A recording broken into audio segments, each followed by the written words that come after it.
Мугалимдердин номер 1 проблемасы бул балдар билимге кызыкпай калды, китеп окубай калды дейт. Бирок билимге кызыкпаган, китепке кызыкпаган балдар илгери деле болгон. Советтер Союзунда деле окубаган, экиге окуган балдар болушкан. Азыркы учурда маселе балдардын китеп окубай калганда же билимге кызыкпай калгандыгында эмес, биз маселени балдардын виртуалдык жашоого кирип кеткендигине коюшубуз керек да. И бул жерде мугалимдин эмес, ата-эненин жоопкерчилиги 100% болуш керек. Потому что караңыздар, Бириккен Улуттар уюму айтып атпайбы, 2050-жылдары дейт, ар бир айылда, ар бир шаарда бирден жиндикана ачылат, психбольницалар ачылат дейт. Неге десе, ден соолук үчүн, бирок менталдык жактан жабыркаган адамдар көбөйөт дейт. Биз азыркы учурда өзүбүздүн балдарыбызды өзүбүз эле өлтүрүп атабыз телефон берип.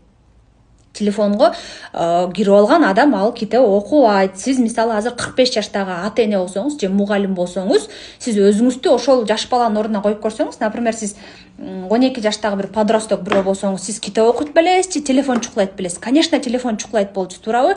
Ошон үчүн бул жерде маселе ата-эне өзүнүн баласын контролго алыш керек, телефон бербеш керек. Телефон бербейт дегенде бир класста 30 окуучу болсо, 30-дун 5-өсүндө телефон бар болсо, уже конкуренция башталат да, балдар бири-бирине өлчөшөт. Ошон үчүн баардык ата-энелер эле балдарга телефон бербеш керек. Айыл, аймак, область, республика, мамлекеттик деңгээлде бул саясатты биз колдошубуз керек. Балдарыбызга телефон бербешибиз керек, эгерде балдарыбыздын могу менталдык дени сактыгын кааласак. Мисалы үчүн Кытайда, Кореяда, өнүккөн мамлекеттерде балдар 18 жашка чейин определенный сайттарга кире албайт. Пайдасы жок. TikTok, PUBG, Free Fire деген сайттар ал жакта жок. Просто балдар ал жака кирише албайт. Кирейин десе да кире албайт. А бизде тилекке каршы азыркы учурда балабыз деле, апабыз деле, чоң энеси деле бүт бардыгы бүт жерде эмне кылып атат, телефон кучактап жатып атат. Эми чоң адамдарга бул тиешеси жок. Ладно, чоң адам 18 жаштан нары уже баягы психологиясы, нейрондордун бардыгы формированный деп коет да, формирование болгон. А вот кичинекейлерибизди биз неге кыйнап атабыз? Төрөлгөндөн баштап 7-8 айдан баштап алдына телефон коюп коюп атабыз. Балаңды өлтүрүп атасың сен, балаңды мындайча айтканда күнүгө телефон берген сайын сен балаңды өлтүрүп атасың. Ал тирүүнүн өлүгү болот. Дени сак, бирок менталдык жактан ал нервный болот, асагайыш айтат, ал психопат болот.